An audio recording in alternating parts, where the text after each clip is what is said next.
Hi hello నమస్తే welcome to max TV health. ఈ రోజు మనతో పాటు ఉన్నారు ఆయుర్వేద నిపుణులు డాక్టర్ బాలకిషన్ గారు. మరి అతనితో మాట్లాడి మరికొన్ని విషయాలు తెలుసుకుందాం. నమస్తే సార్. నమస్కారం అండి. సార్, ఈ రోజు మనం మాట్లాడే topic lipid profiles.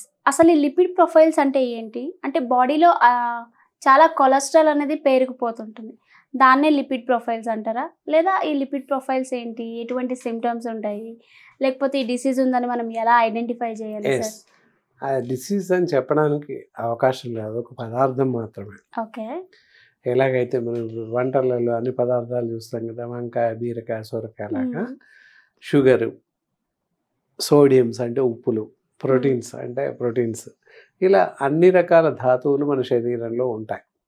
One of the part cholesterols. ఇప్పుడు మనం వంట చేస్తూ ఉంటే నూనె కూడా వేస్తూ ఉంటాం, లేకుండా వంట అవ్వదు. అలాగే శరీరంలో కూడా అన్ని రకాల పదార్థాలు ఒక స్థాయిలో ఉంటాయి, ఒక్కొక్కటి ఒక స్థాయిలో ఉంటాయి. ఇప్పుడు కూరగాయలు 1 కిలో వంకాయలు వేస్తాం, అదే ఒక స్పూన్ వరకు చిల్లీ పౌడర్ వేస్తాం, స్పూన్ మాత్రమే సాల్ట్ వేస్తాం. అంటే దానికే మోతాదు అనమాట. మసాలా పౌడర్ అయితే ఇంక 1/2 స్పూన్ వేస్తాం. ఇలా ఈ విధంగా దానికే అకార్డింగ్ టు ద మిల్లెట్స్, వాటి యొక్క పదార్థాలను బట్టి, వాళ్ళ స్వభావాలను బట్టి వాటి యొక్క రేంజెస్ ఉంటాయి. షుగర్ అయితే 120, 80 నుంచి 120 ఉండాలి. బిల్రోబిన్స్ అయితే 0.5 నుంచి 1.2, ఇలా ఈ విధంగా ఉన్నాయి. అలాగే ఇక్కడ చూసినట్లయితే కొలెస్ట్రాల్ కూడా 150 నుంచి 250 వరకు ఉండవచ్చు. మరి ఈ లిపిడ్ ప్రొఫైల్స్ ఏంటి అనేది అంటే కొలెస్ట్రాల్లో ఇంటర్నల్ విభజన అనమాట, లోపల జరిగే విభజనలో. అంటే లిపిడ్ ప్రొఫైల్స్ అంటే లిపిడ్స్, వాటిలలో గుడ్ కొలెస్ట్రాల్, మంచి కొలెస్ట్రాల్, చెడు కొలెస్ట్రాల్ ఇవి ఉంటాయన్నమాట. హెచ్డిఎల్ అంటే గుడ్ కొలెస్ట్రాల్, విఎల్డిఎల్, ఎల్డిఎల్స్, ట్రైగ్లిసరైడ్స్ ఇవన్నీ చెడు కొలెస్ట్రాల్స్ అనమాట. అవి కూడా ఒక మోతాదు వరకు ఉంటాయి, మోతాదు దాటితే ప్రమాదం అన్నమాట. ఇది రక్తంలో సహజంగా కొలెస్ట్రాల్ యొక్క ప్రభావితం ఈ విధంగా ఉంటుంది. ఓకే. సో మనకి బాడీలో అధిక ఉండాల్సిన కంటే ఎక్కువ కొలెస్ట్రాల్ కూడా ఉంటుంది కదా సార్ మన బాడీలో? అదే 250 దాటితే ఎక్కువ ఉంటుంది. సో వీళ్ళు ఎటువంటి ప్రికాషన్స్ తీసుకోవాలి సార్? ఎక్కువగా పెరగకుండా కోసం, అంటే కొలెస్ట్రాల్స్ అధికంగా పెరగకుండా అండ్ తగ్గడానికి కూడా. మరి అసలు ఈ కొలెస్ట్రాల్ పెరిగితే ఏమవుద్ది అనేది కదా మనకు అవసరం. కొలెస్ట్రాల్ పెరిగితే మరి ఏంటి అని చూస్తే, కొలెస్ట్రాల్ పెరగడం వల్ల 250 కన్నా అత్యధిక మోతాదులో ఉన్నట్టయితే, లేదా చెడు కొలెస్ట్రాల్ పేరుకున్న ఈవెన్ 200 కొలెస్ట్రాల్ ఉన్నప్పటికీ చెడు కొలెస్ట్రాల్ ఎక్కువగా ఉంటుంది జనాల్లో. నాకు 200 ఉంది, ఇంకేం కాదు అనుకోవడానికి లేదు.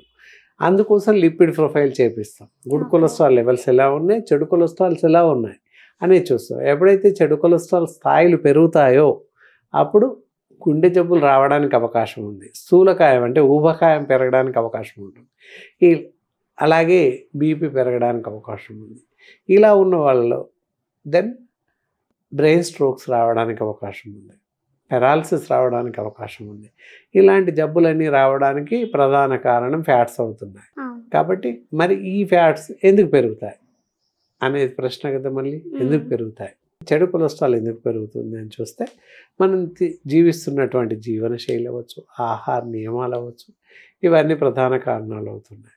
ఇందాక ఉదయం లేచినప్పటి నుంచి, నీటి నుంచి మొదలుకొని రాత్రి తినే భోజనం వరకు అన్నీ కూడా కల్తీమయమైపోయాయి. కల్తీ వల్ల చాలా రకాల జబ్బులు వస్తున్నాయి అని మొన్న ఈ మధ్య ఆర్టికల్ వచ్చిన పేపర్లో అది చెప్పుకోవచ్చు.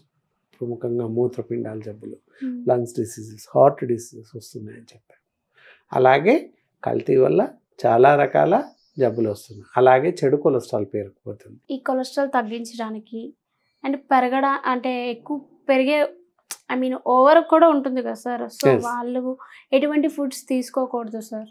ఇందాక చెప్పినట్టు ఫాస్ట్ ఫుడ్ సెంటర్లో all types of fry items, fried rice అవ్వచ్చు, నూడిల్స్ అవ్వచ్చు, వగైరా వగైరా ఏవైనా, అలాగే డీప్ ఫ్రైస్, తర్వాత మిగతా ఆయిల్స్, ఇది sunflower oil, coconut oil, olive oil, rice brown oil, those types of oils should not eat. ఇలాంటి ఆయిల్స్ కడుపులోకి తీసుకోకూడదు. డాల్డా, వనస్పతి, చీజ్ ఇలాంటివి తీసుకోకూడదు. ఇంకా బేకరీ ఐటమ్ చూస్తే పిజ్జా, బర్గర్స్, కేక్స్ ఇవి తినకూడదు.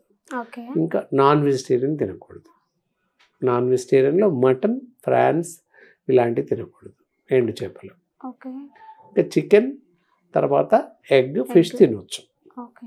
సో ఎటువంటి ఆయిల్ యూజ్ చేస్తే మంచిది అంటారు సార్ మరి? ఆయిల్స్ చూసినట్లయితే గ్రౌండ్నట్ ఆయిల్, తిల్ ఆయిల్ వంటలో వాడితే ఎలాంటి ప్రమాదం సంభవించదు.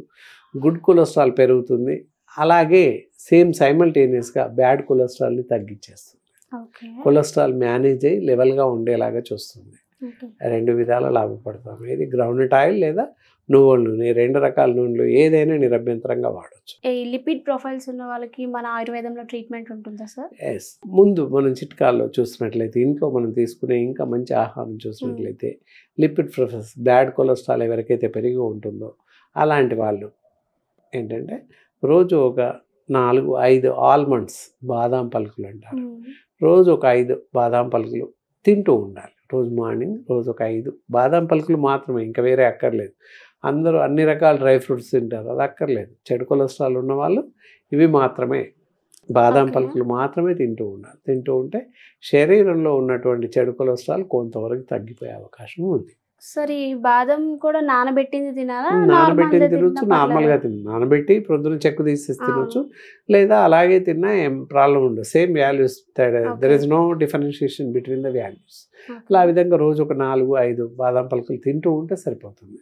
దానివల్ల కొంతవరకు చెడు కొలెస్ట్రాల్ పెరగకుండా చూసుకోవచ్చు. లేని వాళ్ళు, మామూలు నార్మల్ పర్సన్స్ కూడా బాదాం తినొచ్చు. అలా తింటూ ఉండడం వల్ల ఏంటంటే చెడు కొలెస్ట్రాల్ గెయిన్ అవ్వడం అనేది జరగదు, అంటే పెరిగే అవకాశం తగ్గుతుంది. అలా ఆ విధంగా చేసేయచ్చు. దాంతోపాటుగా మనం ఒకవేళ చెడు కొలెస్ట్రాల్ ఉన్న వాళ్ళైనా ఇవి తింటూ ఉండొచ్చు. కొంత ఫిష్ అది ఎక్కువ తీసుకోవాలి. ఫిష్ కూడా ఎక్కువ తీసుకుంటే కార్నివర్ ఆయిల్ ఉంటుంది ఫిష్లో, కాబట్టి కొలెస్ట్రాల్ లెవెల్స్ పెరగకుండా, చెడు కొలెస్ట్రాల్ పెరగకుండా కాపాడుతుంది ఫిష్.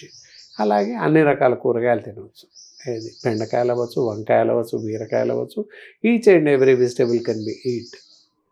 నాన్ వెజిటేరియన్లో ఓన్లీ పైన చెప్పిన 3 రకాల నాన్ వెజిటేరియన్స్ మానేసేయండి. మిగతా అన్ని రకాల పదార్థాలు, సూప్స్, టమాటో అవ్వచ్చు, ఆకుకూరలు అవ్వచ్చు, ఎవ్రీథింగ్ కెన్ బి ఈట్. అలా తినచ్చు. పళ్ళు, పళ్ళ రసాలు అన్నీ తాగొచ్చు. షుగర్ వ్యాధిగ్రస్తులు షుగర్ లేనటువంటి పదార్థాలు తీసుకోండి. మిగతా వాళ్ళందరూ యాజ్ యూజువల్గా అన్నీ తీసుకోవచ్చు. చాలా బాగా ఎక్స్ప్లెయిన్ చేశారు sir. Thank you so much.